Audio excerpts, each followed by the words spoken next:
Mas há um Deus nos céus que revela os segredos. Ele revelou o que vai acontecer no fim dos dias.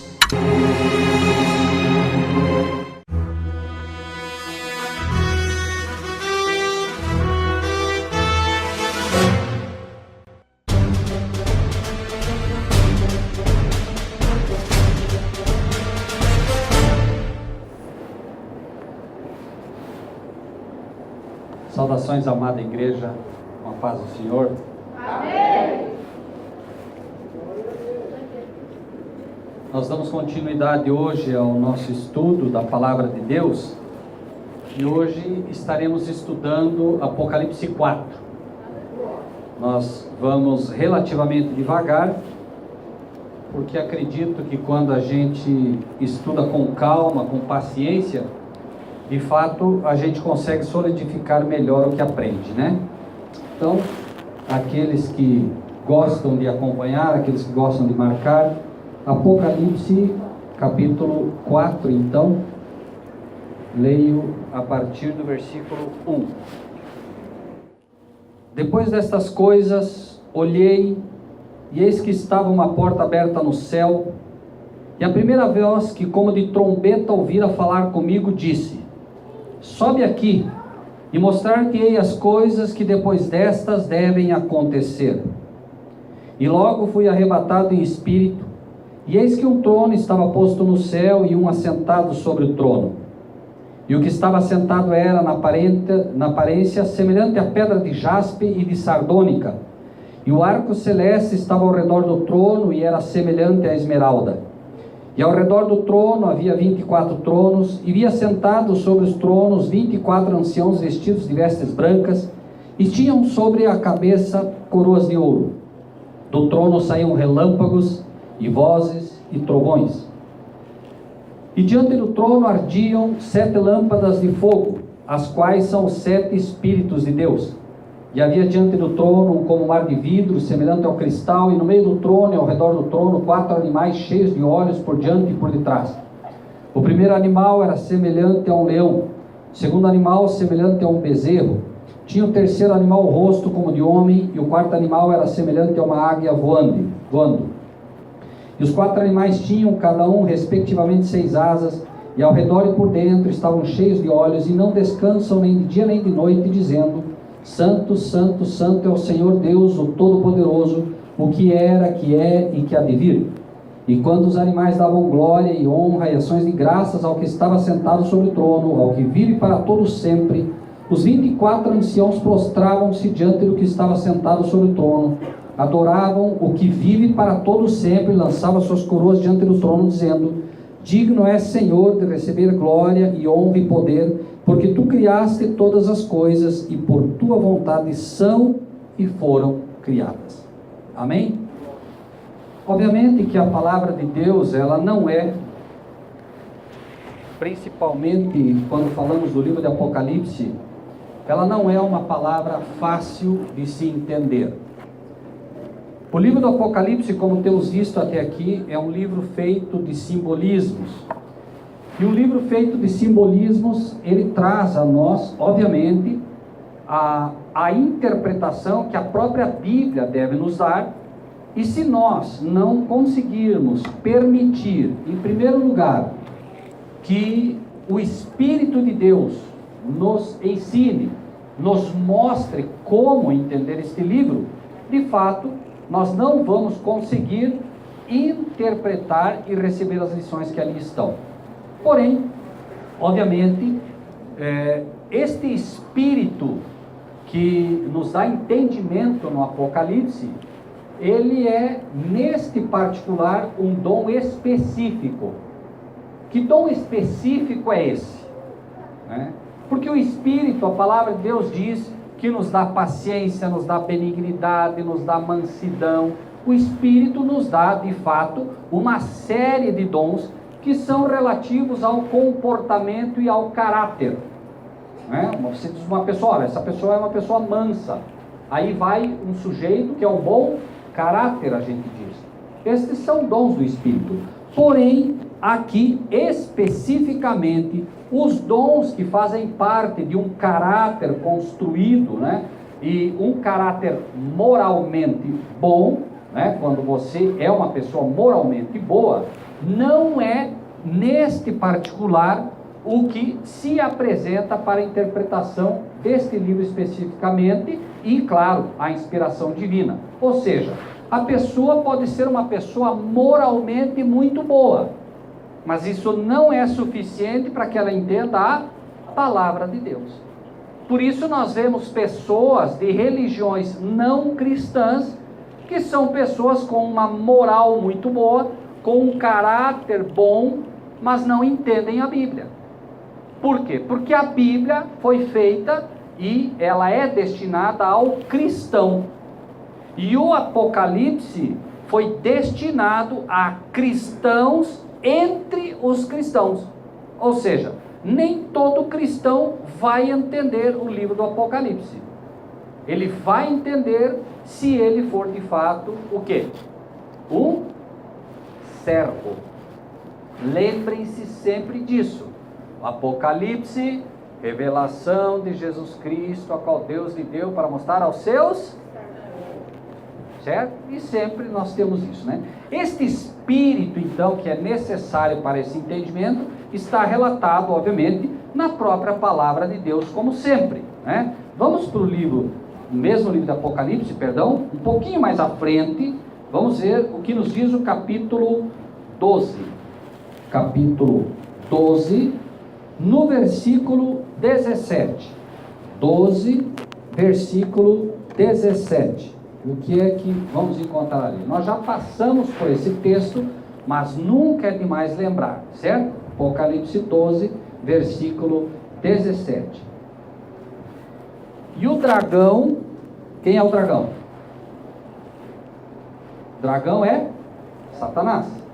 E o dragão irou-se contra a mulher e foi fazer guerra ao resto da sua semente, os que guardam os mandamentos de Deus e têm o testemunho de Jesus Cristo. Prestem bastante atenção nisso. O dragão irou-se contra a mulher. Vamos lá. E eu quero que alguém me ajude nisso. Quem é o dragão? O dragão, que é Satanás, irou-se. O que é esse irar-se? Ficou bravo. Com quem? Com quem ele ficou bravo? Com a mulher. Quem é a mulher? Quem? Amém. Satanás então ficou bravo com quem? Com a igreja. Mas leiam, me ajudem. O dragão irou-se contra a mulher e foi fazer o quê? Momento. Foi fazer guerra. Contra quem? Não, prestem atenção. Ele ficou bravo com a igreja. Então ele ficou bravo com essa igreja aqui. Mas ele foi fazer guerra contra quem? Com o resto da sua semente. Ele foi fazer guerra com o remanescente, ou o resto da semente. Por quê? Porque dentro da igreja não todos estão preparados. A igreja tem o quê? Trigo e joio. Ele não vai fazer guerra com joio. Ele vai fazer guerra com quem? Com o trigo. Então ele vai fazer guerra àqueles que permanecerem firmes. Por exemplo, um exemplo bastante simples. Essa igreja tem 200 membros. Daqui a pouco a igreja vai ser perseguida. Vai ser. Daqui a pouco nós teremos o ecumenismo formado, como já está se formando. O pastor está estudando isso, está verificando. O que acontece? Daqui a pouco o Papa, que é o líder do ecumenismo, embora não apareça, ele é o líder do ecumenismo, ele vai pedir adoração. Ou ele vai chegar, vai oferecer a mão para você beijar, para você se ajoelhar, e agora você vai decidir. Ou você adora a besta, ou você vai receber a sentença de morte. E você vai ter que decidir. E vai ficar somente quem? Quem permanecer firme. Os que vencerem a besta, diz o texto. Bom, então vamos lá. O dragão, que é quem? Ficou bravo com quem? Com a igreja. E foi fazer guerra com quem? Aqueles que permanecem. Nada de novo debaixo do sol. Lá no céu ele foi cativando anjo por anjo. Mas aí finalmente ele declarou guerra com quem? Com quem ficou ao lado de Deus. Os anjos que disseram, nós não vamos com você, ele declarou guerra. Esta guerra ele trouxe para cá. E vai se repetir a história quando? Quando? Houve a guerra. A terça parte foi expulsa, correto? Sim ou não? Sim. Apocalipse 12. A terça parte é expulsa. Agora ele cria uma guerra aqui. E a terça parte que se mantiver ao lado de Cristo substitui a terça parte que ficou ao lado do inimigo. Nada de novo debaixo do sol. Vê que perfeição a palavra de Deus, é uma coisa impressionante como Deus controla todas as coisas na sua mão. Agora, vamos finalizar, me ajudem lá. O dragão irou-se contra a mulher e foi fazer guerra com o remanescente, ou o resto da semente da igreja. A semente da igreja, lembrem-se, a primeira semente da igreja foi o que apareceu e aconteceu lá com Adão e Eva. Porém, inimizade entre ti e a tua semente. Mas a semente prometida ali era: esta é a grande semente prometida, a guerra entre ti e a tua semente. A guerra da serpente ali, quando ele diz, porém, inimizade entre ti e a semente da mulher, a inimizade era entre o dragão, ali representado pela serpente, que faria guerra contra Cristo quando viesse à terra, porque a grande guerra dele é contra Cristo. Ele não tem guerra com o ser humano. Por que ele não tem guerra com o ser humano? O ser humano não ameaça ele. Porém, quando estes seres humanos se convertem em cristãos, agora ele se levanta fazendo guerra contra eles. Me entendem? Satanás não tem guerra contra o ser humano, ele tem guerra contra Cristo. E quando você aceita Cristo como teu Salvador, quando você resolve fazer o que a Bíblia te diz, agora ele movimenta a guerra contra você. Por quê? Porque ele não vê você mais como um ser humano, ele vê você como um cristão. Só que ele não pode vencer a Cristo e não pode vencer a Deus. Mas ele quer machucar o coração de Deus e quer machucar o coração de Cristo. Como é que ele vai fazer isso? Atacando os filhos. Entendem? Bom, então, o dragão irou-se contra a mulher e foi fazer guerra contra o resto da sua semente remanescente. Quem são eles? Vamos ler o resto. Foi fazer guerra com o remanescente. Quem são eles? Os que guardam os mandamentos. Quem são eles? Os que guardam os mandamentos de Deus. Com quem então que Satanás vai mover a guerra? Com os que guardam os mandamentos. Está de Deus. difícil entender isso, irmãos? Não. Não está difícil. A guerra dele então é com aqueles que ele sabe que são protegidos e são o grupo especial nas mãos de Deus, os que guardam os mandamentos. E que mais? Tem o Testemunho de Jesus. Tem o testemunho de Jesus. O que é o testemunho de Jesus? Apocalipse 19:10. Quem quer ler? Apocalipse 19:10 vai mostrar qual é o testemunho de Jesus. Apocalipse 19:10. Quem quer ler em voz alta para nós? Prostrei-me ante aos seus pés para adorá-lo. Ele, porém, me disse: vê, não faça isso. Sou conservo teu e dos teus irmãos, que mantêm o testemunho de Jesus. Adora a Deus, pois o testemunho de Jesus é o espírito da profecia. Me ajudem. Biblicamente, o que é o testemunho de Jesus? Ótimo! Espírito de? Profecia. Por isso disse. Então, para não errar, vocês é que vão me dizer agora. Quem? Ficou irado com quem? Com a igreja. Mas foi fazer Com Guerra, com quem? inocente. Que são quem? os que guardam os mandamentos. Guarda os E mandamentos. tem mais o quê? Testemunho de Jesus. Que é o quê? O Espírito de profecia. Entenderam? A guerra de Satanás não vai ser contra a igreja. Não. A guerra dele vai ser contra quem? Quem guarda os mandamentos. E tem o espírito de... Profecia. O que é o espírito de profecia? O espírito de profecia é o que está se manifestando aqui, neste momento. Por quê? Ah, porque o pastor Rogério é melhor que todos vocês? É por isso? Não, por quê? Por que nós sabemos que o espírito de profecia está sendo manifesto aqui? Porque nós estamos estudando o quê? Não. Nós estamos estudando especificamente profecia. Obviamente, o espírito de profecia se manifesta para que você entenda a profecia. Me entende? A palavra de Deus toda é maravilhosa, não se discute. Mas a profecia requer o espírito de profecia. E o espírito de profecia não será dado a toda a igreja.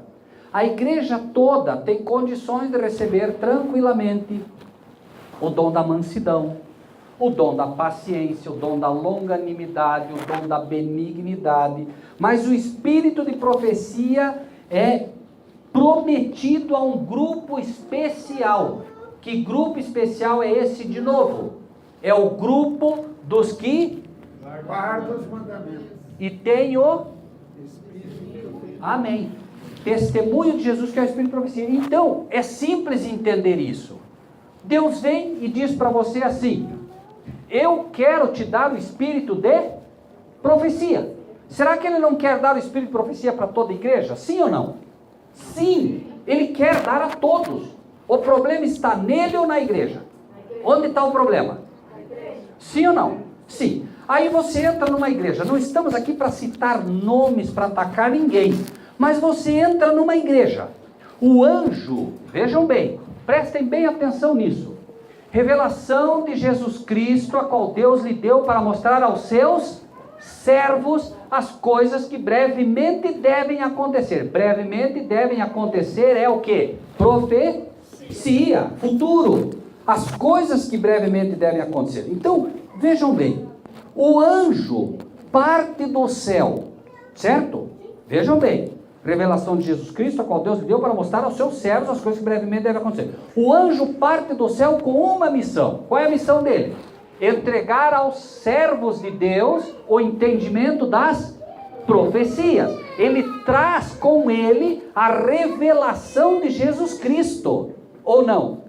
Revelação de Jesus Cristo, a qual Deus lhe deu para mostrar aos seus servos as coisas que brevemente devem acontecer. Pelo seu anjo as enviou. Então ele manda, ele envia a revelação pelo seu anjo. O anjo vem na igreja.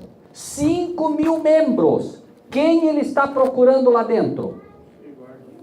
Amém. Perfeito. Porque ele tem uma missão. E a missão dele não é para entregar para a igreja. É para entregar para os que guardam os mandamentos e têm o testemunho de Jesus. Mas aí a igreja diz assim: não, pastor Vilmar, não, pastor Vanderlei, é o seguinte, os mandamentos de Deus ficaram no passado. A igreja ensina isso ou não? Não tem um monte de igreja que ensina isso? Pergunto, Deus pode dar o espírito de profecia para a igreja que ensina isso? Não pode. Ele quer. Mas por que Deus te daria um poder violento como o poder do espírito de profecia, se você não quer obedecê-lo? Por que ele faria isso? Ele quer. Mas imagine, ele te dá o poder prometido na palavra de Deus para você ensinar o erro. Será que Deus faria isso? Por que ele faria isso? Dá um poder para a pessoa ensinar o erro. Ele não pode fazer. Não é que ele não queira, ele não pode.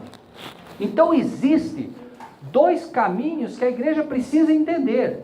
Primeiro, e eu quero colocar algo para que os irmãos também entendam. Esse é um apagador? É? Obrigado. Eu vou apagando, porque senão... Deixa eu apagar aqui.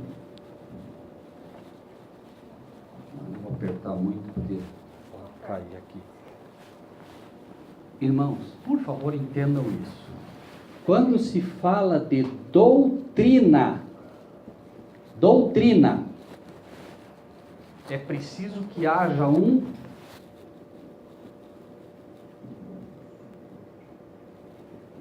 claro, assim diz o Senhor.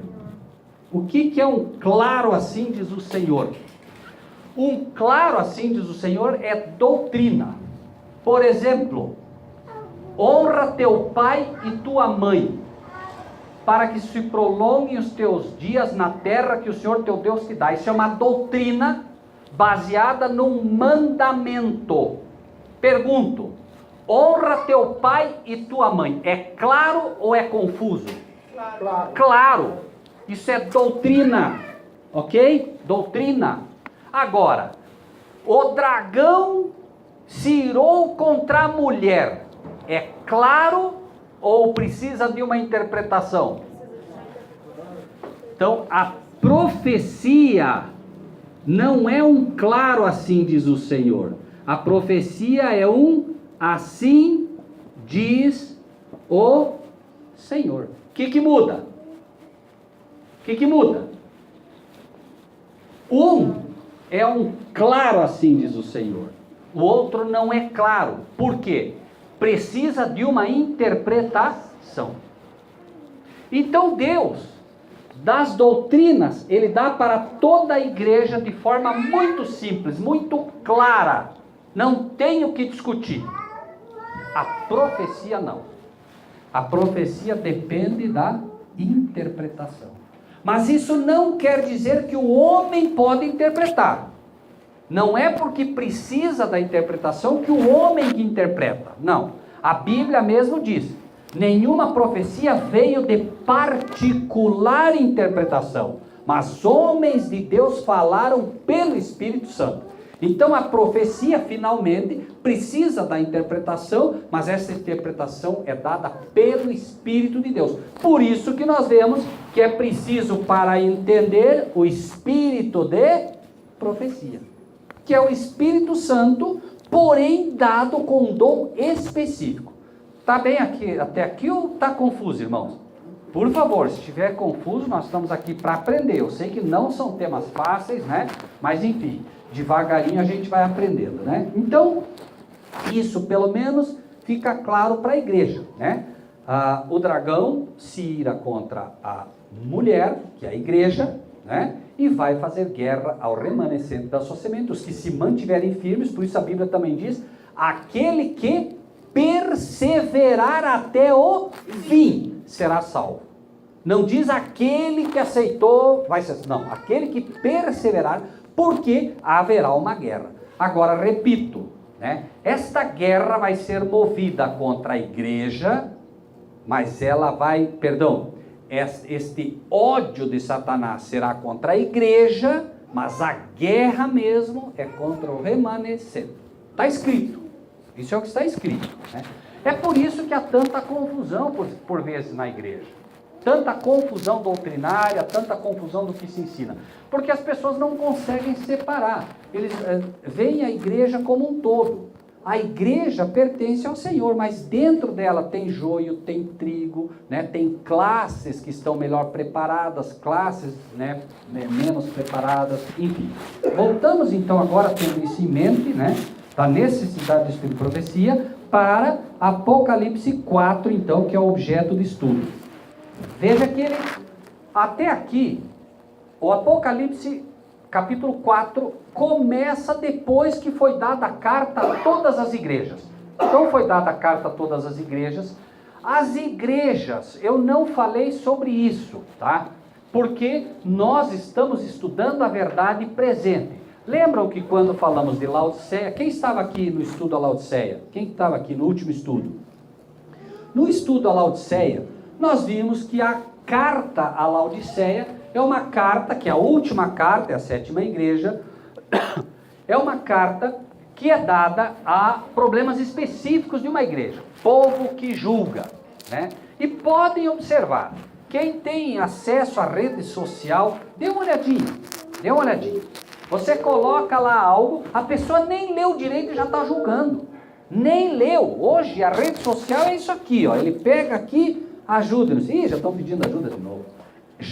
Imediatamente. Tudo é julgamento. Então, a condição de Laodiceia é uma condição mundana, né? Mas nós vemos, por exemplo, que esse julgamento ele ocorre constantemente. É só olhar. De todas as formas. Às vezes a pessoa leva 5, 6, 10, 15 posts, um discutindo com o outro, para finalmente ver que os dois estão falando a mesma coisa. Por quê? Porque um começou, o outro já achou que estava julgando, já julgou, o outro já veio. Quando termina, os dois estão falando a mesma coisa, ensinando a mesma coisa. Ah, não, tem razão. Mas isso já tem um monte de confusão antes. Irmãos, por quê? Julgamento, ou pré-julgamento, se preferirem. A pessoa não... O ser humano não escuta mais direito. O ser humano não tem mais paciência para ouvir. Ele já está com as pedras na mão. É que nem aquela mulher, né? Olha, eles chegaram e disseram, olha, a lei de Moisés diz que é para apedrejar, então, mas já está com as pedras na mão. Não, vamos ver. Vamos ver o que aconteceu. E Jesus mostra ali, inclusive, não é o assunto de hoje, mas Jesus mostra, inclusive, que aquilo de lei não tinha nada. A lei era correta? Era. A lei era colocada para se apedrejar mesmo. Mas o problema é que, número 1, a testemunha inicial tinha que ser o marido. O marido nem estava ali. Já estava errado ali. O marido tinha que ser testemunha daquilo que estava acontecendo, né? Ele era o primeiro que tinha que ser avisado. Tinha que ter 2 testemunhas, não tinha. Então foi feita toda uma confusão, tudo errado. Por quê? Porque nada de novo debaixo do sol, né? Julgamento, né? É o que o inimigo quer. Por quê? Porque só tem um que pode julgar. Então o inimigo está querendo dar um espírito de Dan, um espírito de Judas, né, de julgamento para todos. Bom, então nós vimos que Laodiceia tem essa condição, e depois que ele conta a história da última igreja, ele vai começar Apocalipse 4 dizendo: depois destas coisas olhei, e eis que estava uma porta aberta no céu. Nós ouvimos milhares de sermões, você já deve ter ouvido muitos sermões, né? Onde a pessoa fala muito da porta aberta no céu. Você vai ver se Deus não vai abrir a porta para você, e você vai ganhar carro novo, e vão acabar os teus problemas financeiros. Irmãos, mais uma vez, vamos, todos nós, como servos de Deus, aprender a ler. Aprender a ler. O que diz o texto, irmão? Só esse texto. Depois destas coisas, olhei, João está dizendo, eu olhei, e vi uma porta aberta, onde? No céu. Não vai cair dinheiro do céu para ninguém. Para Deus, dinheiro não é tesouro. Para Deus, carro novo não é tesouro. Tesouro para Deus é um só. Este é o tesouro de Deus para o ser humano. A porta aberta no céu se abre para encher a igreja do tesouro de Deus. E o tesouro de Deus, não se enganem, é a palavra. Este é o tesouro de Deus. É esse o tesouro. Vocês não vão encontrar a Bíblia falando de nenhum outro tesouro verdadeiro que não seja o tesouro da palavra. E o tesouro da palavra apresenta um outro tesouro inicial. E ele mostra um exemplo bem simples deste tesouro inicial. O tesouro é mostrado com alguém que um dia foi e encontrou uma grande... O quê? Pérola. A pérola, em primeiro lugar, é Cristo. Ele comparou o Evangelho como aquele homem que foi e encontrou uma pérola, foi lá o tesouro, vendeu, foi lá, vendeu tudo que tinha para comprar aquele campo, para poder receber e ficar com a grande pérola. A pérola é Cristo. E nós temos que estar dispostos a abrir mão de tudo que temos para poder receber essa grande pérola. Não quer dizer que você tem, não, vou lá vender tudo, vou lá, não. A ideia inicial, primária é, eu tenho que estar disposto a abrir mão de tudo. Eu não tenho que estar disposto a receber mais do que tenho. É abrir mão do que tenho. Quando eu vou à igreja e eu estou querendo dinheiro, eu ainda não entendi qual é o grande tesouro prometido por Cristo. Então eu tenho a pérola que é Cristo, mas eu também tenho pérolas preciosas que eu encontro neste tesouro, que é a palavra. O tempo todo nós estamos estudando e estamos encontrando pequenas pérolas, das quais Cristo é a maior de todas. Então, quando eu encontrei a Cristo, eu começo agora a estudar a palavra, que é o próprio Cristo, porque ele é o verbo. Eu começo a encontrar novas pérolas diariamente. E esse é o grande tesouro. Então, depois dessas coisas, olhei e eis que estava uma porta aberta no céu. E a primeira voz que, como de trombeta, ouvira falar comigo, disse: sobe aqui mostrar-te entre as coisas que depois destas devem acontecer. Então vejam bem, o Apocalipse inicia, e vamos voltar um pouquinho, Apocalipse 1, primeiramente o versículo 19, tá bem? 19, o que diz ali? Escreve as coisas que tem visto, as que são e as que depois destas vão acontecer. Então, em primeiro lugar, o Apocalipse começa com João escrevendo as coisas que estão no presente, as coisas que estão no passado, ou ficaram no passado, e as coisas que estarão no futuro. Então, escreve o que tem visto, passado, as que são e as que depois desta vão acontecer, certo? Agora, outro detalhe, vejam o que acontece aqui no versículo, nós já estudamos isso, mas vamos rememorizar algumas coisas, no versículo 10, 10, o que diz ali? Eu fui arrebatado em espírito no dia do Senhor, e ouvi de trás uma grande voz como de trombeta, que dizia: o que vês, escreve-o num livro, e envia-o às 7 igrejas que estão na Ásia, Éfeso, Esmirna, Pérgamo, Tiatira, Sardes, Filadélfia, Laodiceia. Já estudamos, certo? E virei-me para ver quem falava comigo, e virando-me vi 7 castiçais de ouro, e no meio dos 7 castiçais um semelhante ao filho do homem, vestido até os pés de uma veste comprida e cingido pelo peito com um cinto de ouro. Irmãos e irmãs, vejam bem, ele ouve uma voz como de trombeta. Quando ele se vira, o que ele vê? O que ele vê? 7 castiçais. O que mais que ele vê? Ele vê um homem vestido com que roupa? Roupa. Vestido até os pés com uma veste comprida, ou uma veste talar. Algumas versões vão dizer vestes talares. Então ele estava com uma veste comprida. Nada na Bíblia é por acaso. Alguém diria: mas o que eu quero saber da roupa? O que eu quero saber? Está nesse livro fantástico que é o Apocalipse, está ali por uma razão. Veja bem, ele vê alguém com uma voz de trombeta, ele vê 7 castiçais, ele vê que está vestido de roupa comprida. Ele está vendo, vejam, nós estamos no ano 96 de Domiciliano. No ano 96, João está escrevendo que viu Cristo. Só que ele vê Cristo com voz, por isso diz voz de trombeta, é a voz de Cristo. Ele vê Cristo, mas ele não apenas vê Cristo, ele vê e é mostrado para ele onde Cristo está. Onde Cristo está. Como é que eu sei? Por exemplo, nesse exato momento, onde está o pastor Vilmar? Onde ele está? Por que nós sabemos disso? Porque estamos vendo. Ele diz: eu olhei e vi. E foi mostrado para ele para quê? Para bonito? Não, foi mostrado para que soubesse.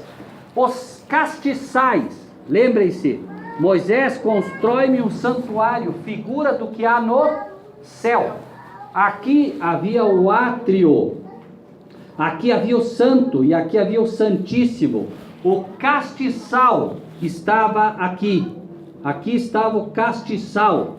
Aqui estavam os pães da preposição.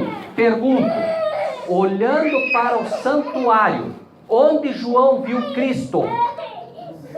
Amém. Perfeito. Ele viu Cristo aonde? Aqui. Aqui. Sim ou não? É bíblico ou não é? Certo. Isso as igrejas não entendem, não aceitam, e daí nós temos dificuldade. Nós só podemos receber luz do céu se entendemos da onde vem essa luz. Deus não iria nos mostrar isso para nada. Ele quer que você e eu saibamos que no ano 96, que é quando foi escrito, João está na ilha de Patmos, ele vê Cristo, e ele viu Cristo aqui. Aqui. É só ler. Só ler. Claro que como as pessoas não leem com cuidado, elas acabam não aprendendo. Mas o que quero ressaltar é isso, tá? Então é visto. E é visto mais. É dito que ele estava com veste comprida. Alguém tem aí uma versão que diz vestes talares? Não. Talares? Ótimo. Essas vestes talares é uma versão melhor, tá? Vestes talares. Por quê? Esta é a veste do sacerdote. O sacerdote se vestia de vestes talares, que era uma veste que tinha urim, tumim, e era das cores azul, vermelha e branca. Essa era a cor da vestimenta do sacerdote, que era a cor base lá do santuário, das cortinas. Quando se entrava, farão estofo de cortina na cor azul, vermelha, etc, púrpura.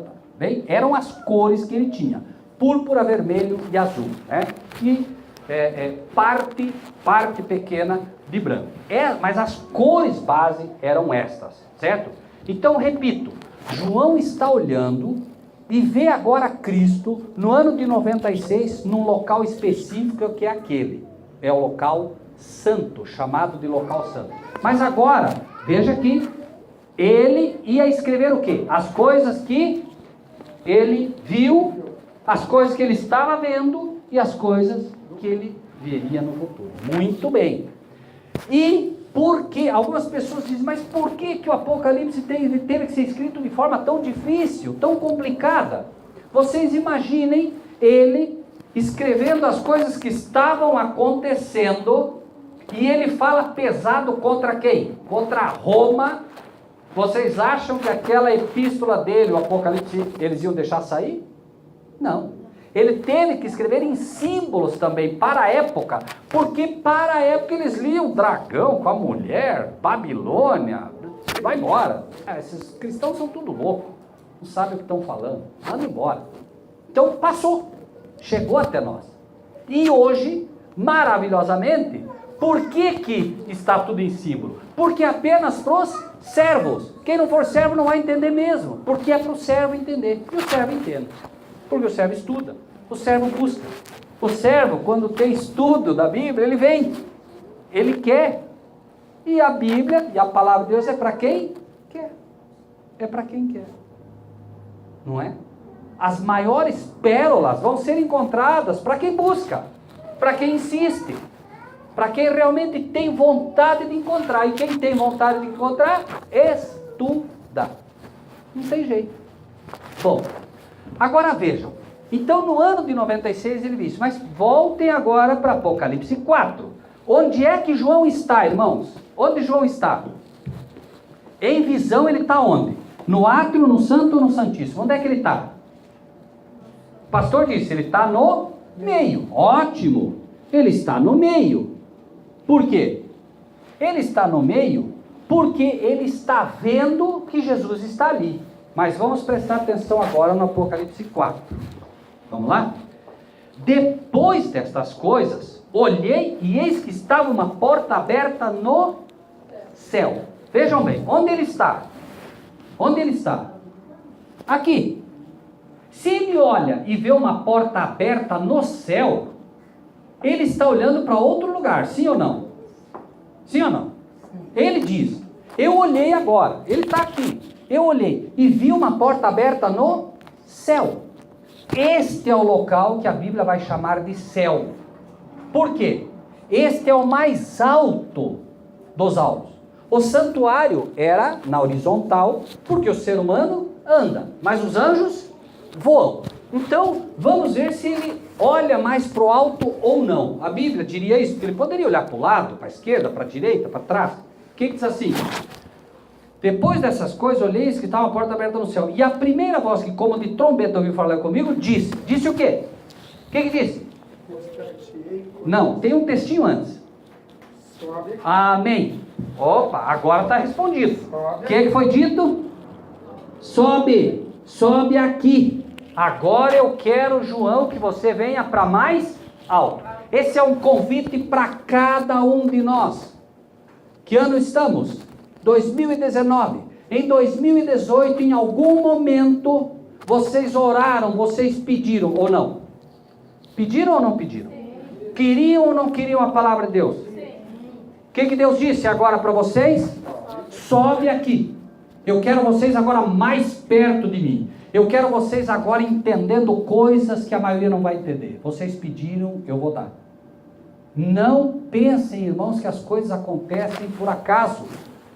Pediu, dá. A palavra de Deus é clara quanto a esse nosso Deus maravilhoso. Diz a palavra de Deus que Ele é capaz de nos dar muito além daquilo que somos capazes de pedir ou pensar. É isso ou não é? A igreja imaginou que Deus fosse enviar um pecador para falar de profecia? Não acredito. A igreja pediu.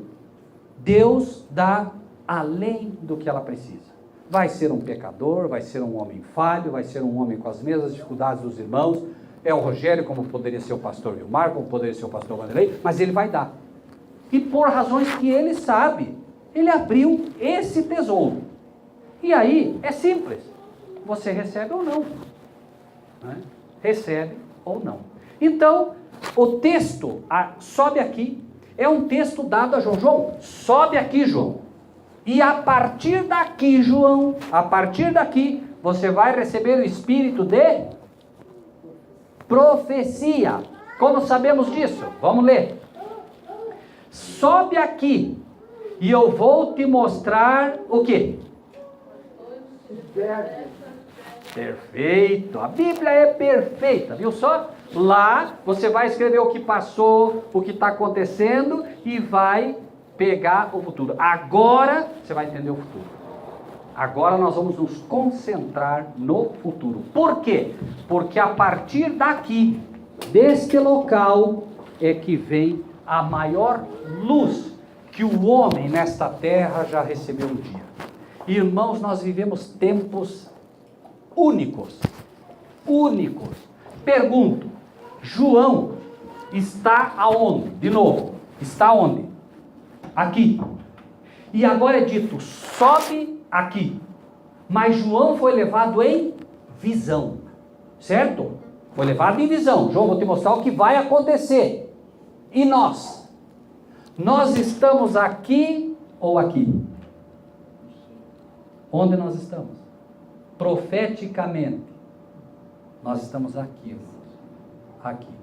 Se não estivéssemos aqui, Deus não estaria nos ensinando isso hoje.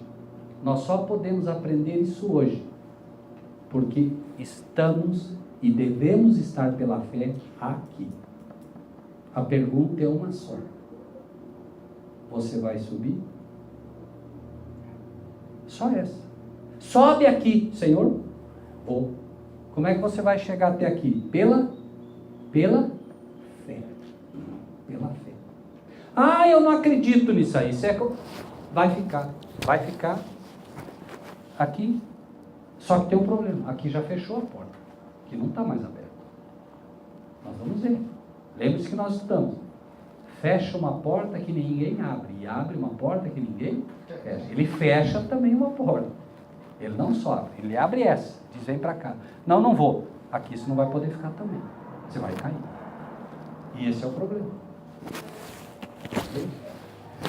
Agora, depois dessas coisas olhei, e eis que estava uma porta aberta no céu, e a primeira voz que como de trombeta ouvira falar comigo, disse: sobe aqui, e mostrar-te as coisas que depois dessas devem acontecer.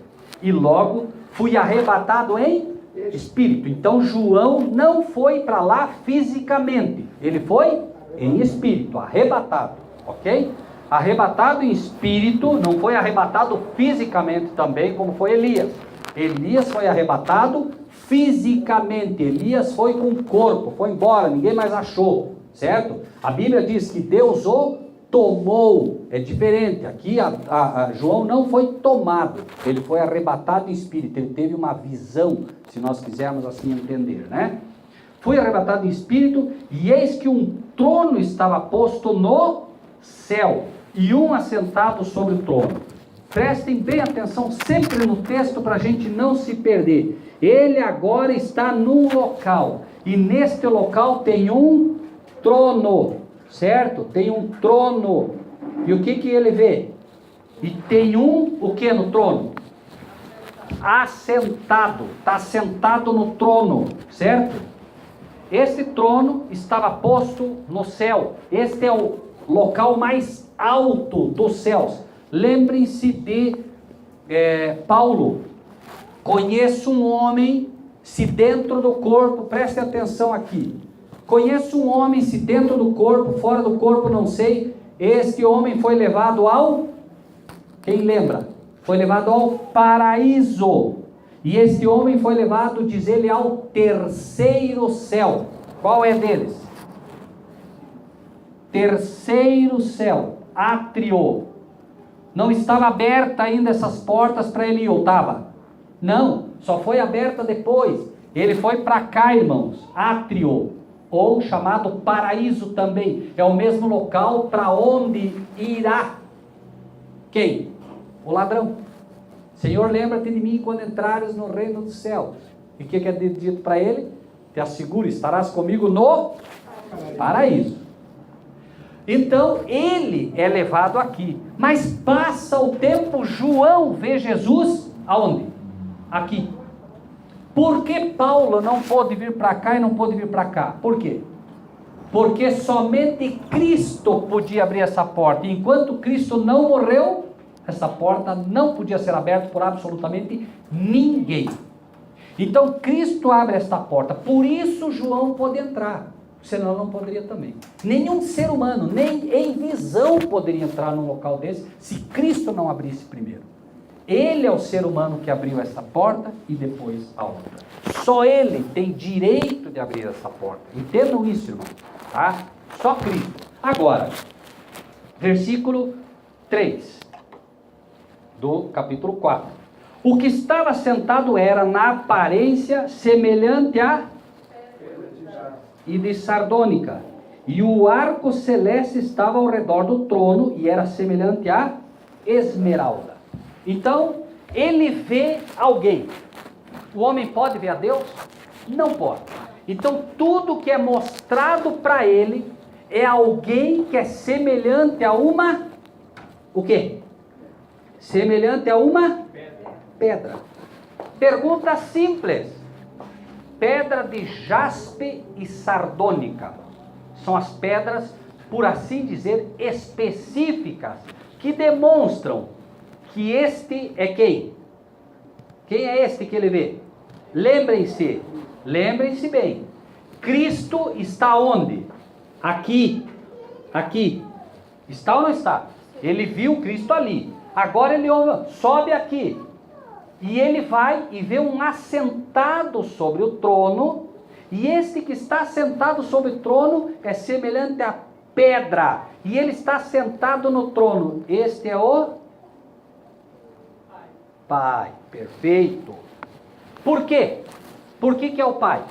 Se Cristo é a rocha, obviamente que o Pai também, e Cristo, ele é semelhante ao Pai, é representado aqui. Por favor, irmãos, não é que Deus é de pedra. Dá para entender essa simbologia? Ele vê semelhante, ele é mostrado, assim como é mostrado o dragão, que é Satanás, mas não é um dragão, certo? É um anjo caído, é mostrado Deus como uma pedra. Por quê? Porque ele não pode ver, mas a lição que se está mostrando é essa, que Cristo sendo a rocha, o Pai, que é também de uma origem, origem não, é que a gente usa reino, né? Por isso a gente, reino. Nós temos então isso aqui, ó, está mostrando que de forma simbólica, o Pai é do reino mineral, simbolicamente, por favor. Então, reino mineral, o Pai é pedra, reino mineral, simbolicamente. O Filho é rocha, reino mineral. Dele sai a água, que é do reino mineral. Nós somos do reino, me ajudem, de que reino somos? Cristo nos comparou a árvores. E a que mais? Lavoura. Vós sois lavoura de Deus. De que reino é a lavoura? Vegetal. Qual é a diferença entre o reino vegetal e o reino mineral? Basicamente no que diz respeito às coisas de Deus. Pedra queima? Árvore queima? Está aí a diferença. Ser humano queima. Ser humano morre. Ser humano se perde. Ser humano será finalmente queimado. Porque é do reino vegetal. Mas quando ele aceita Cristo, ele começa a receber a água da vida. E a água da vida é de que reino? Mineral. Quando você começa a receber o reino mineral, a água da vida, você começa a se transformar numa Pedro, tu és, e sobre esta rocha, que é Cristo, edificarei a minha igreja. Vê que fantástico?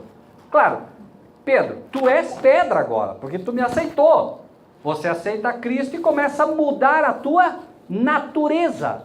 Carnal ou vegetal passa a ser de natureza o quê? Espiritual. E é comparada a pedra agora. Por isso, o Pai e o Filho são comparados a pedra. Correto? Pergunto, meus irmãos, eu não sei se é eu que gosto demais dessas coisas, né? Mas eu acho isso, essas lições, assim, simples de tudo, mas eu acho essas coisas tão fantásticas, essas coisas elas me fortalecem mais, talvez, do que, aquelas, porque é uma coisa simples, mas ao mesmo tempo tão fantástica, que nós podemos participar da divindade. Não me entendam mal, não é, não, ele é divino, não. Da divindade vem aquilo que é divino, e a água, a palavra, ela é divina. A origem da Bíblia não é humana, irmãos. É papel que é humano, é verdade. É capa que é vegetal, queima, certo? Mas a palavra não queima. Você pode morrer. Você recebeu a palavra. Você pode morrer. Porque nós somos, no final das contas, vegetais. Mas a palavra no teu coração e na tua mente não morre. Não morre. Fica registrado. Então vejam, irmãos, que a lição em todos os sentidos, ela é perfeita. Ela é maravilhosa. Nós realmente podemos nos transformar. Agora vejam que interessante. Versículo 4. O que estava sentado, diz o texto, né? Era na aparência semelhante à pedra de jaspe e de sardônica. E o arco celeste estava ao redor do trono e era semelhante a esmeralda. Que cor? Verde. O que é verde? Todos nós sabemos o que significa a cor verde. Esperança. Nós somos prisioneiros da esperança. O que é a fé se não é também a esperança? A fé é a firme convicção das coisas que se esperam. O que eu espero, eu a espero com esperança. Então, deste arco, a promessa que vem é: fique firme, tenha esperança. O que Deus quer nos mostrar o tempo todo é que nós devemos ser prisioneiros da esperança. Acreditar, mesmo quando tudo parece desandar. Esta é a promessa dele. E aí, seguimos. Versículo 4. Ao redor do trono havia 24 tronos, e via sentados sobre os tronos 24 anciãos vestidos de vestes brancas, e tinham sobre a cabeça coroas de ouro. Estes são anciões. O que é um ancião? São pessoas que já foram levadas, e são 24. Por que será 24? Por que 24? Eles representam os 12 patriarcas e representam os 12, o quê? 12 discípulos, perfeito. Isso quer dizer que nós temos representantes, por assim dizer, 12 do Velho Testamento e 12 do Novo Testamento. Estes anciãos, então, estão mostrando que essa participação, aqueles que são anciãos, que foram pessoas vividas nas coisas de Deus, como os discípulos foram, como outros. Se vocês me perguntarem quem são por nomes, não sei. Já tentei estudar, já tentei buscar. Poderia arriscar aqui alguns nomes, mas não vou fazer, porque a minha regra é estar escrito. E para mim isso não está revelado ainda. Para mim não. Tá? Então eu não vou arriscar. Mas sim sei que estão representados aqui os 12 patriarcas, que representam o Velho Testamento, e também os 12 discípulos. Isso não é difícil de se entender, com esse número 24, que é extremamente sugestivo para nós na palavra de Deus, quando nós somamos. Quando vemos a mulher que estava vestida com uma coroa de 12 estrelas, nós também vamos achar isso, enfim, né? Nós vamos ver também que a Nova Jerusalém tinha o nome dos 12 discípulos escrito nos muros, né? Dos 12 patriarcas também. Então nós vamos encontrando, né, a todo momento, sem falar do 12 vezes 12, que dá 144, que é os 144 mil, que também tem uma simbologia aí que nós vamos estudar mais à frente, né? Bom, com certeza, não tem erro, né? Não há como errar, né? Ao redor do trono havia 24 tronos, e via sentados sobre os tronos 24 anciãos vestidos de vestes brancas, e tinham sobre a cabeça coroas de ouro. Claro que ele vê isso também no futuro. Está sendo representado também aqui, se Deus está assentado no trono, e esses 24 estão assentados no trono, é porque eles vão participar de algum evento junto com o Pai do que vai acontecer ali, certo? Até aqui é o que temos, né? Bom, e diz o texto que do trono saíam o quê? Vozes e trovões.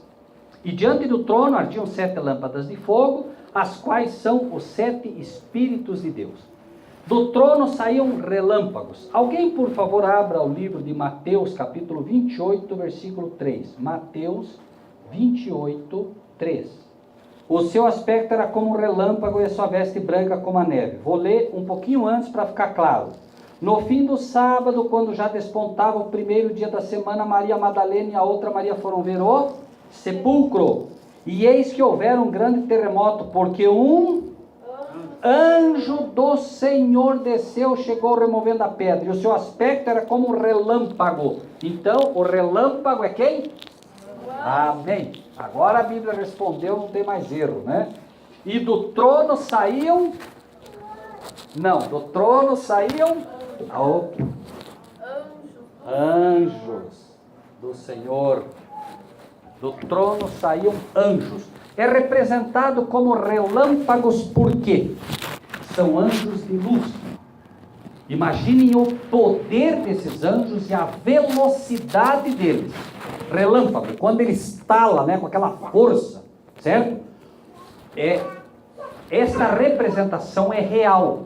Os anjos são comparados a relâmpagos. Eles não são relâmpagos, mas eles são comparados pela velocidade deles, velocidade e poder. Este poder não é deles. De quem é esse poder? De Deus. Só que como eles estão próximos de Deus, eles recebem este poder e vêm à terra para auxiliar o povo de Deus. E aí saem como relâmpagos. Mas não é só relâmpagos. Ele aqui diz que saem relâmpagos e o quê? Trovões. Apocalipse 10, 4. Apocalipse 10, versículo 4. O que diz ali? Sendo ouvidas dos 7 trovões as suas vozes, eu ia escrevê-las, mas ouvi uma voz do céu que dizia: sela o que os 7 trovões falaram e não o escrevas. E o anjo que vi. Os anjos que são representados como relâmpagos são os anjos do Senhor. E os anjos que são representados como trovões são os anjos do próprio Pai. Por isso, trovões. E a voz do Pai é como voz de trovão, enquanto a voz do Filho é voz como de trombeta. Lembram que a gente estudou lá? Trombeta, né? E claro, voz de muitas águas. Mas neste caso, né, voz de trombeta, trovão, relâmpago, trovão. A palavra de Deus não se equivoca, né? E vozes. E diante do trono ardiam 7 lâmpadas de fogo, as quais são 7 Espíritos de Deus. Então, está representado aqui a plenitude do Espírito de Deus, a plenitude do que Deus é. Através disso tudo, como Deus vê a terra, né? A sua onipotência, a sua presença, tudo. Os anjos celeremente estão fazendo esse trabalho e nada escapa ao escrutínio ou à visão de Deus através do seu Espírito. Aqui representado como 7 Espíritos, mostrando a plenitude, ou seja, nesta época em que vivemos, a plenitude de Deus, a sabedoria de Deus, né, no sentido daquilo que o ser humano pode receber, está sendo aberta. Por isso, a luz que vem para nós hoje, ela vem daqui. Ela vem daqui. Certo? Vamos seguir. E havia diante do trono como um mar de vidro, semelhante ao cristal, e no meio do trono e ao redor do trono 4 animais cheios de olhos por diante e por trás. Diante do trono como mar de vidro. Mar. Se Deus está sentado no trono e diante dele tem um mar de vidro, o que nós poderíamos entender por isso? Mar de vidro. A palavra de Deus apresenta as doutrinas do mundo, apresenta os erros que se ensinam como lamaçal. Um lamaçal com águas profundas. O que é um lamaçal e o que é água profunda? É uma água suja. Se a água suja é a falsa doutrina, é quando você começa a receber coisas completamente equivocadas. O que é a água pura que sai do trono do Pai? É a pura palavra. O que é água? Jesus disse. O que Jesus disse para a samaritana? Se tu soubesses quem fala contigo, tu lhe pedirias e eu te daria água que jorraria para a vida eterna. Então o que é que sai? O que representa esse mar de vidro como um cristal limpinho, sem nada de sujeira? O que é? A pura palavra de Deus que sai do trono de Deus, exatamente do Santíssimo, para o seu povo na terra hoje. Por isso nós vamos encontrar, que nós já estudamos aqui pelo menos de forma rápida, os 144 mil, que não tinham engano na sua boca. Por quê? Porque estão sendo alimentados pela pura palavra que sai do trono de Deus. Pura, não tem nada de mistura errado. Por isso, irmãos, que nós, ao estudar a palavra como fazemos aqui, procuramos estar puramente aonde? Dentro da palavra. Pode ver que nós citamos a palavra e citamos de novo a palavra e citamos a palavra. E é só palavra. Não é, bom, olha, aqui eu acho que não. É a palavra. Passo a passo nós vamos entendendo o que se ensina a palavra. E isso é a água pura que sai do trono de Deus. De novo. Porque toda a Bíblia é um conjunto, né, harmonioso. Revelação de Jesus Cristo, que Deus lhe deu. Da onde sai? Do trono de Deus. Ele dá, e agora Cristo, né, revela, porque ele dá água, mas isso não quer dizer que a gente entende a água que ele dá, não é? Ele dá, mas você não entende. Ele te deu um presente e diz, mas não entendo nada. Cristo revela para você. Ele revela, ele explica. E o anjo traz. E João escreve. E nós recebemos. Não é assim? Sai do trono, que é, a Bíblia diz que ele que é a fonte, o manancial de águas vivas. Né? É dali que sai a água viva, que é a palavra de Deus. Né? Então, semelhante ao cristal, no meio do trono e ao redor do trono, 4 animais cheios de olhos por diante e por detrás. O primeiro animal era semelhante a um leão. O segundo animal semelhante a um bezerro. Tinha o terceiro animal o rosto como de homem. E o quarto animal era semelhante a uma águia voando. Então agora nós vemos estes que são representados como animais. Representados, não são animais, são representados, né? E nós vamos ver, irmãos, qual é a grande característica que nós encontramos no leão? Leão.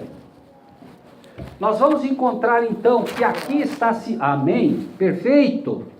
Porque daqui para frente vai ser preciso ter coragem.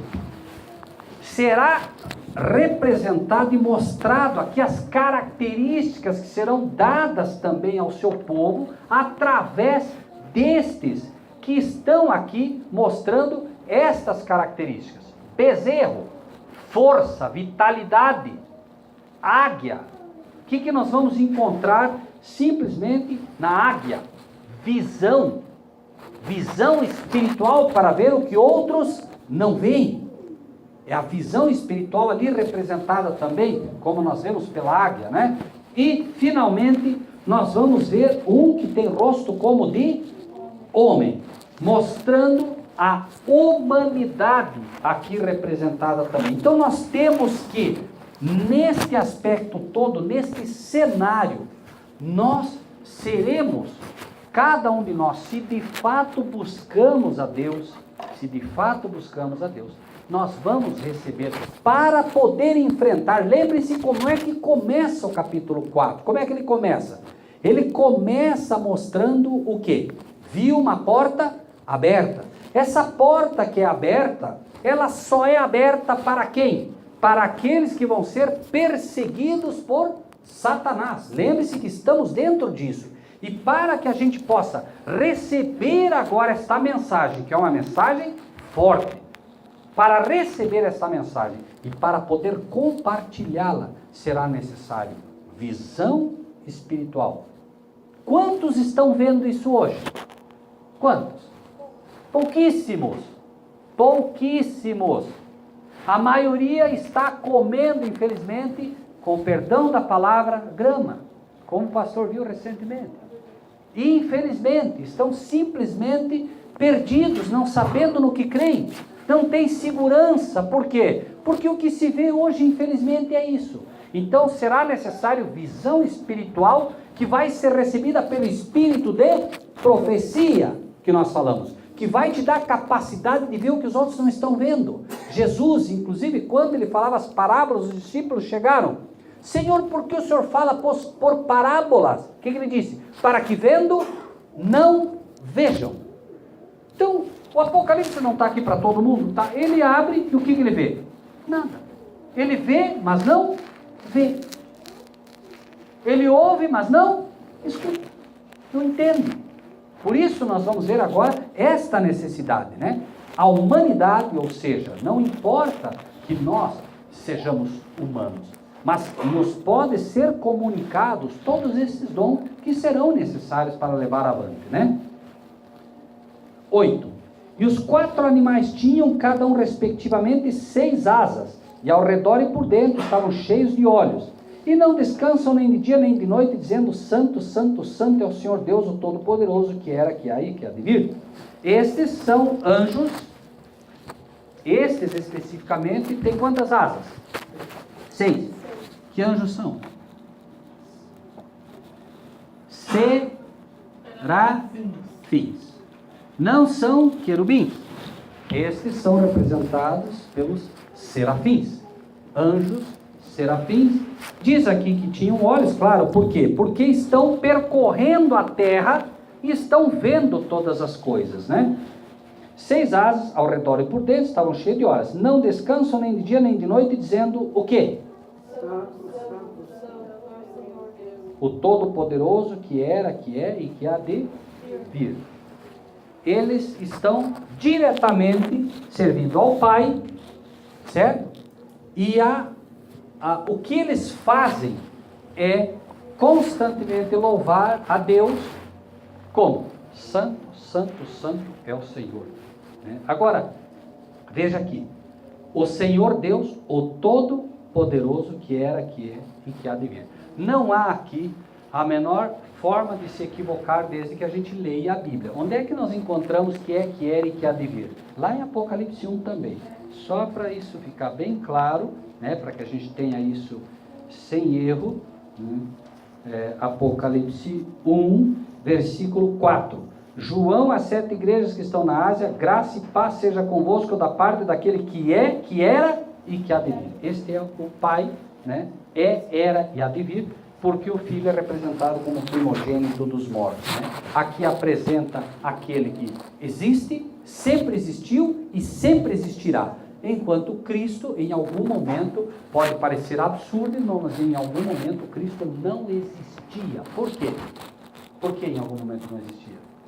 Ele morreu. Então a Bíblia apresenta, claro, que Cristo, irmãos, aquele que tem a eternidade em si próprio, não há como você dizer, não, Cristo simplesmente evaporou. Não, não é isso que estamos falando. Nós estamos mostrando que Deus, o Pai, não conheceu a morte, enquanto o Filho, sim, sendo o primogênito dos mortos, conheceu a morte. É como se dissesse, houve algum momento em que ele não existia, ele não estava com os discípulos, porque ele havia sido morto. E a pessoa morreu, você diz, ele não existe.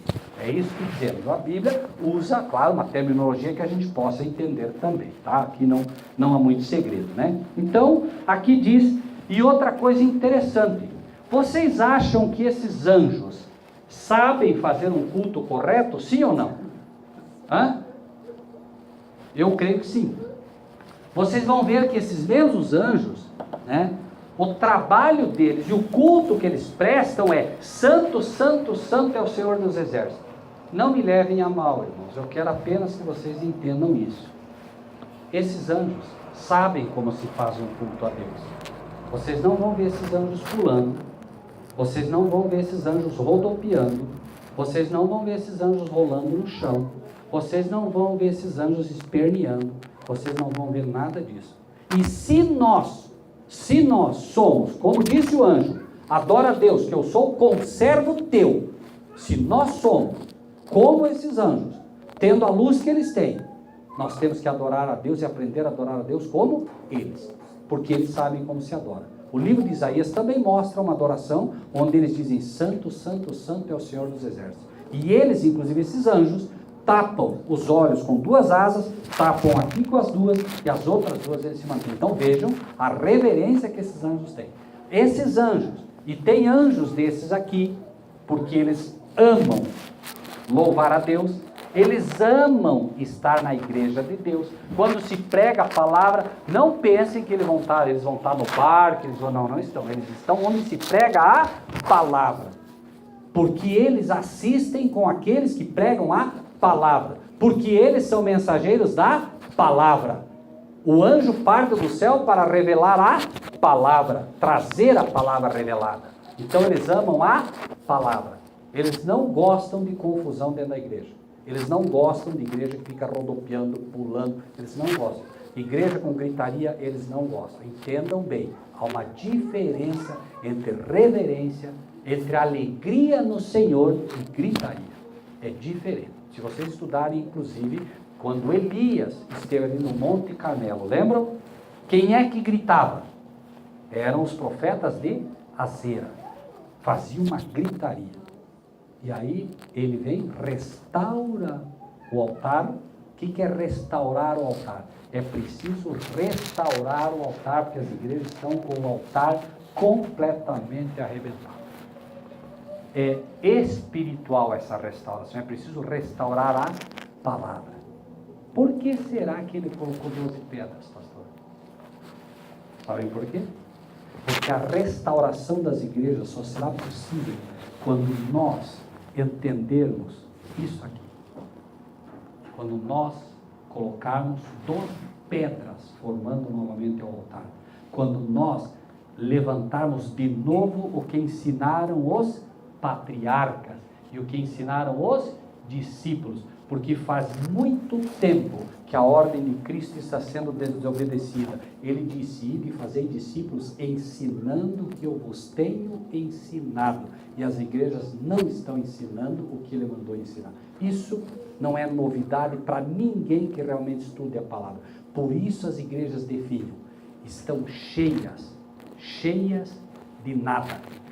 Estão cheias de mortos-vivos. Por isso Jesus disse: vem e segue-me. Senhor, deixa que eu enterre meu pai primeiro. Deixa os mortos que enterrem os mortos. Vem e me segue. As igrejas estão cheias de mortos-vivos. É um fato. Mortos-vivos. Porque só o que pode dar vida é a água da vida. É a água da palavra. Por isso eu digo para vocês e repito. Eu fiquei muito feliz porque são poucas, mas encontro igrejas que querem a palavra. Que agradeço a Deus, porque Ele tem me mandado para igrejas que querem a palavra. Porque se a igreja não quiser a palavra, podem ter certeza, eu não tenho que fazer o mesmo dela, porque eu não sei fazer outra coisa. Então, se me pedir para falar, pastor, sobre outra coisa, as pessoas às vezes me dizem: pastor, me explique sobre tal coisa, onde é que está na palavra? Onde é que está na palavra? Não está. Então, eu não tenho como explicar. Eu não sei explicar o que não está na palavra. Não me pedir. Se me pedir para explicar coisas que não estão na Bíblia, eu não sei explicar. Porque eu não fui chamado para explicar o que não está ali. Nós abrimos a palavra, não é, pastor? E ensinamos a palavra. Mas se não está na palavra, como é que você quer que eu te explique? Se vier me pedir para... Como é que se faz um óculos? Eu não sei. Não está escrito na Bíblia como é que faz o óculos. Como é que eu vou explicar? Agora, claro... Eu posso ensinar algumas outras coisas do dia a dia, mas no tocante às coisas espirituais, eu só posso ensinar a palavra, porque senão perdemos todo o tempo, não é? Ficar uma hora e pouco na igreja ouvindo e não ouvir a palavra, irmãos, aí não dá, não é? Bom, encerramos aqui, né? E quando os animais davam glória e honra e ações de graças do que estava sentado sobre o trono, ao que vive para todo sempre, os 24 anciãos prostravam-se diante do que estava sentado sobre o trono, adoravam o que vive para todo sempre, lançavam as suas coroas diante do trono, dizendo, tiravam as suas coroas. Tiram, né? Ele viu o que aconteceria no futuro, que essas pessoas salvas, essas pessoas fantásticas, esses anciãos, todos salvos um dia pelo poder da palavra de Deus, nenhum deles poderia dizer: esta coroa é minha. Isto significa humildade. Como é que está o irmão? Não, eu estou muito bem. Como é que está a fé do irmão? Estou muito bem. Não está bem, não. Não está bem. O verdadeiro cristão, ele desconfia de si mesmo. Ele não acha que está bem. Ele luta dia a dia para melhorar. Ele sabe que a coroa da glória está reservada, mas ele também sabe que ele pode perder essa coroa, né? E finalmente, dizendo, né, e isso, né, que seja o nosso coro, irmãos, a partir de hoje, seja o nosso coro, não só na boca, não só pela boca, mas pelo coração. Digno é Senhor, não eu, não o pastor, digno é Senhor de receber glória e honra e poder, porque tu criaste todas as coisas e por tua vontade são e foram criadas. É necessário que ele cresça e eu diminua. Amém? Deus seja louvado, não é, irmãos?